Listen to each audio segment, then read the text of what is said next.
everybody? Game Time Brian, otherwise known as the mailman, coming from my mama's basement. I do have to work today, but I want to do a quick video. We have finalized our practice squad. Now, if you saw my videos from yesterday, you know that I'm not that thrilled with some of the moves. Now, again, I'm in South Jersey. We're only going by the things that we're we're told. I have a few sources, but sometimes sources are told what they want to be told. So that being said, um, just before I rattle off the names about the practice squad, there's only one guy on the whole list that we actually lost. I know I said we lost the Greer and we lost Jabril Cox. Um, the only guy we actually lost was Isaiah Land, and that is a big one. He actually showed a lot. Um, Raw, very raw, but he actually had he. I mean, he kind of jumped off of the tape. Every game he was getting pressures. Obviously, that's why Indianapolis picked him up.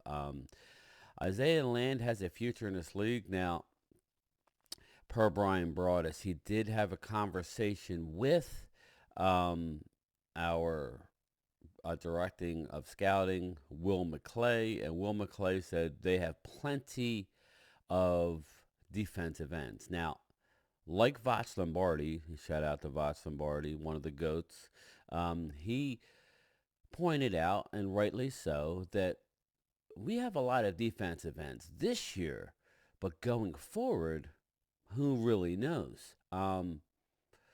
You know, how long is D Law going to play? How long, I assume that, we got a lot of guys on 1 year deals on that like at the defensive end. I think it would have just behooved them to keep him. Maybe put Jordan Lewis on the pup for 4 weeks and see when injuries shake out. Things they tend to help themselves, um, or just maybe roll the dice with another player. But be that as it may, Isaiah Land is gone. Not good. But what that tells you is it doesn't matter that they have a bunch of guys that are coming down to the end of their contract. They are in a win now mode, and Will McClay is correct that they have a better chance to win now with the people they have on the roster. You can't keep that many people, like on the offensive side of the ball, where we kept TJ Bass, which he actually deserved to make it. Richards, um, he deserved to make it, but you got to realize the rookies, are they ready? God forbid if we need them. Um, but yeah, Will Greer chose to go to the Bengals. There was a better opportunity. He could have returned to the Cowboys as the fourth. Um, of course, they're going to say that they would welcome him back, but it's best that he moves on. Joe Burrow tends to get hurt a lot. He has a better chance to see some time and develop as a number 3/number 2 in Cincinnati than he would being a number 4 here. I don't blame him. Jabril Cox the same way. When he chose the Commanders, he could have came back here. He saw the writing on the wall. He needed a change of scenery. Um, so it is what it is. And lastly, Dennis Houston. He could have came back here, but he would have been what? Wide receiver 7, wide receiver 8. Why not go to New York? They all could have returned back to the Cowboy squad other than Isaiah Land. So I wish them well. But as you guys know, we have a new defensive line coach this year. Jim Jeffcoat is gone. We have Sharif Floyd, and I had been saying on and on about how I thought Noah Gallimore, just based on last year what happened, playing in every preseason game deep into the fourth quarter. I and Noah Gallimore offers you slightly more pass rush now. He gets more penetration. Pause, but he does. Quentin Bohanna was probably a better run stuffer, but not as good actually pass rushing. Um, just like I think Mozzie Smith, our number one pick, he's going to be fine at taking a double team and stopping the run. He's going to be very good at that. He needs to develop his pressure game, getting to the quarterback, if he wants to be more than a two-down player. Jordan Davis. But anyway, um, Sharif Floyd, like you guys remember that I said that Neville Gallimore was due over $1 million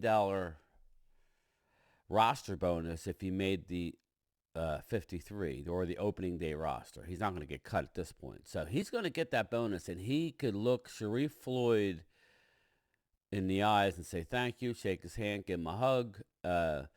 And they obviously listened. Yeah, the Cowboys went with their D-line coach because, doesn't look great on Dan Quinn now looking back. Remember, he went to Kentucky, worked out Kelvin Joseph and Quentin Bohannon.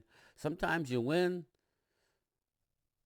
or get lucky or hit a home run. Sometimes you hit a single.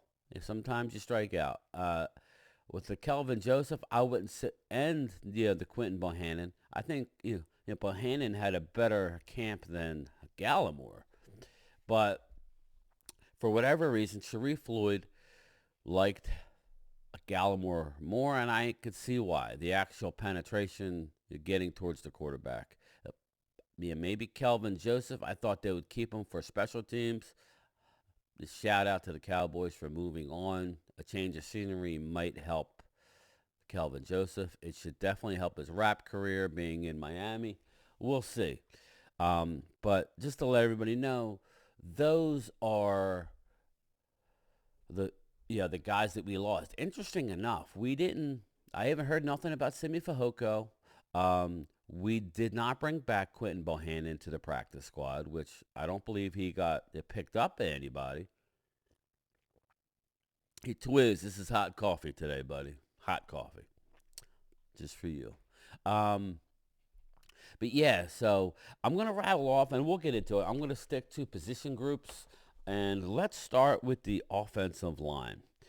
We were able to bring back Earl Bostic Jr., good young raw player, big boy, Brock Hoffman. We literally let go of every one of our backups, his centers. Farniok, who was their number 6 guy last year, is no longer on the team, was not picked up, was not brought back. I guess his short arms finally came back to get him because he didn't have a horrible camp, but he didn't stand out. I was surprised, but we got Earl Bostic and we brought back Brock Hoffman. So obviously Alec Lindstrom, he's gone. And let's see, and Alex Taylor Priolo, I think he played backup tackle. He's raw, but that's fine. Like I said, we need to have offensive tackles. The one move we went outside of the building, Sean Harlow, he's a guard center, a guy. He was with the Giants practice squad. Like Dennis Houston, Will Greer, and Jabril Cox. He could have went back to New York, chose to come to Dallas. Per Brian brought us. He talked to his gang of 7. They said not that great, but he's a strong guy, but he's not that great. But listen, maybe we can develop him further. He does have some NFL experience. Uh, although, albeit very little, he does have some NFL experience. So we brought back 4 offensive linemen. Earl Bostic, Brock Hoffman, who's probably the best of the bunch. You might see him shuffled back and forth. Um, Alex Taylor and Sean Harlow via the Giants. Um, let's go to tight end. We were able to get Sean McEwen back. Um, that's a big deal. I don't know that he had a chance to go somewhere else. He will be our tight end 4. You know, I know he likes being here. I all due respect to the guy that the Eagles traded for. I mean, Sean McEwen is better than him. So I got news for you. Maybe you should have been in on Sean McEwen. Princeton Fant they brought back, which I had said he's a young guy who wouldn't get claimed that they should bring back. Um, so we got those 2 tight ends back, and just remember that we still have John Stevens, who's now on the IR for the year. So fast forward a year. I think this is a big year for Hendershot. He needs to take a step forward, or he could be the odd man out next year, because John Stevens is going to be on this team. He flashed way too much as a raw prospect. Um,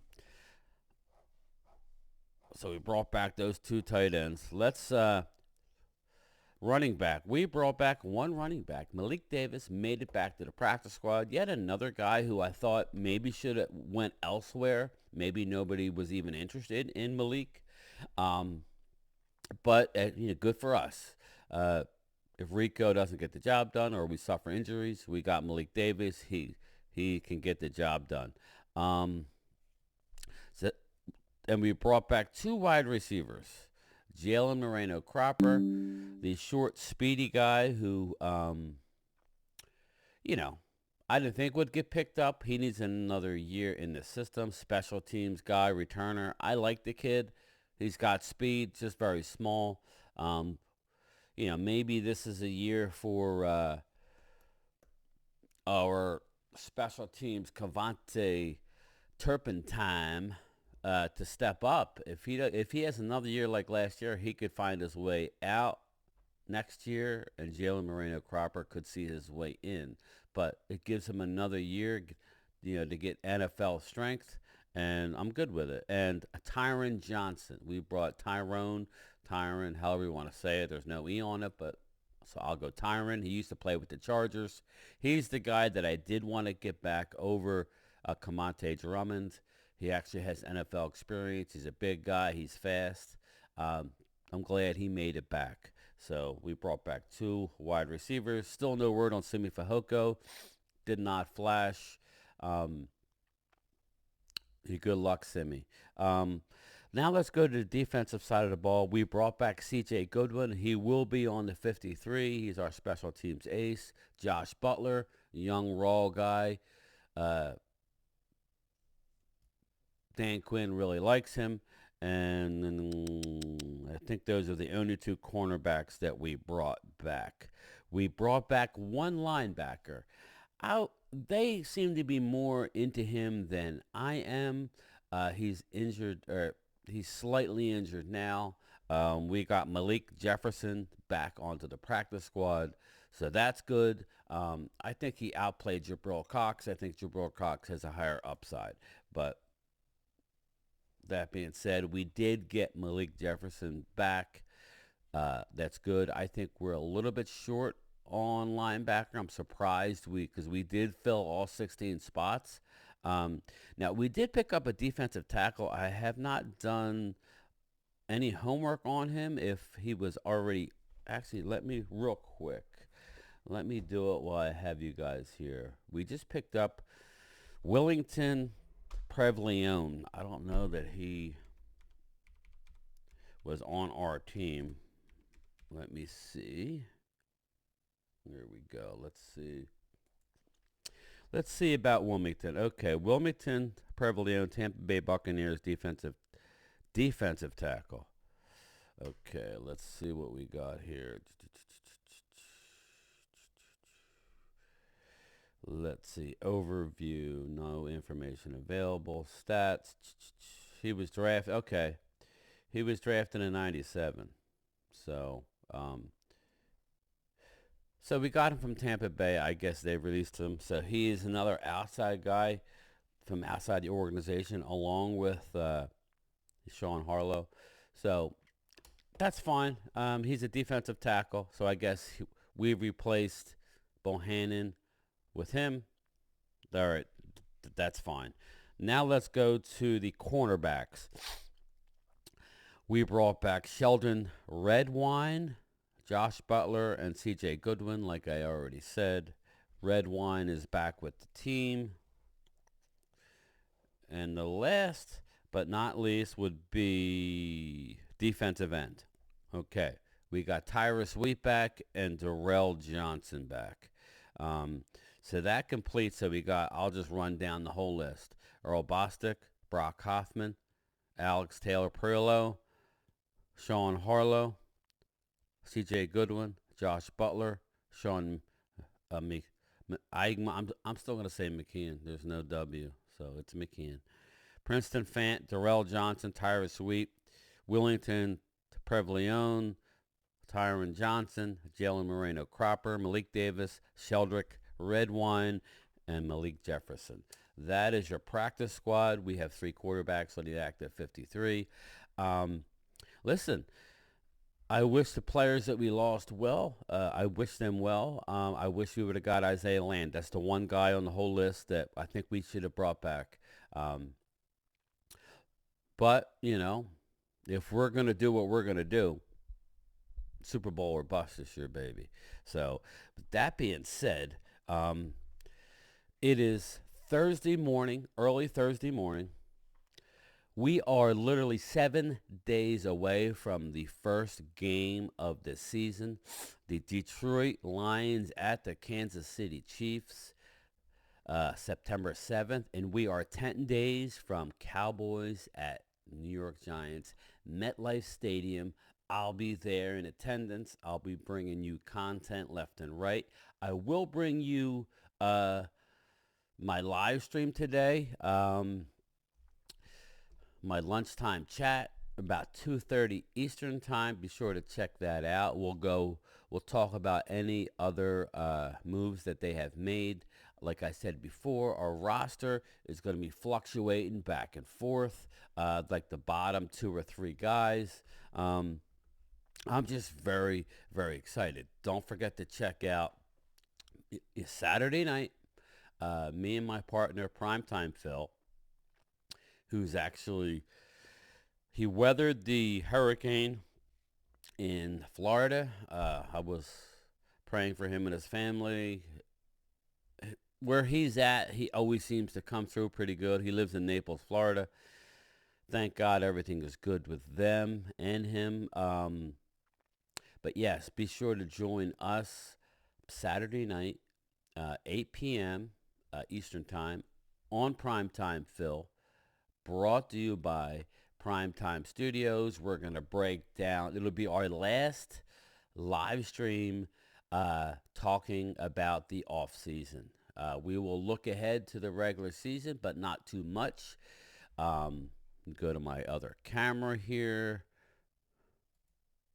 because starting next week, we go into the mailbox for my prediction before every Cowboy game. Now, we haven't, me and a Prime Time have not worked out the schedule. I told them we'll have to go over it. Whether we're going to do a stream during the week, or we're going to do a stream right before the game, maybe an hour before the kickoff. We shall see, and do our picks right then and there. That might be better. Instead of doing 3 shows a week, maybe do that, live stream the game. I don't know. We'll have to see, depending on the times. But I have to sit down with Prime Time and go over the schedule. And obviously, we'll always do our post-game show, whether it be Tuesday or Wednesday. I'm excited. I'm excited for the year. I think we're going to be very, very good. The one area of the team that I'm still shaky about is if we suffer any injuries. That's why I said don't don't forget about a trade still. I still think we could make a move for a sixth offensive lineman, not a starter, and not 41-year-old uh, guys who've been in the league, like an actual veteran who's played a lot, who may not be a starter right now. I would still be burning every team's phone trying to find that guy. I know they don't want to give up a guy like that, but maybe a team has a couple guys like that. That's the one area of concern that I really have, is linemen. Everything really could be, could come crushing down on us if we can't protect Dak Prescott. But we'll get into it on Saturday. Be sure to check out my 2:30 Eastern Time live lunchtime chat today. We'll talk about all news Cowboys and NFL. I will see everybody later. I got to go finish my coffee and go get ready for work. Peace out, people. Late.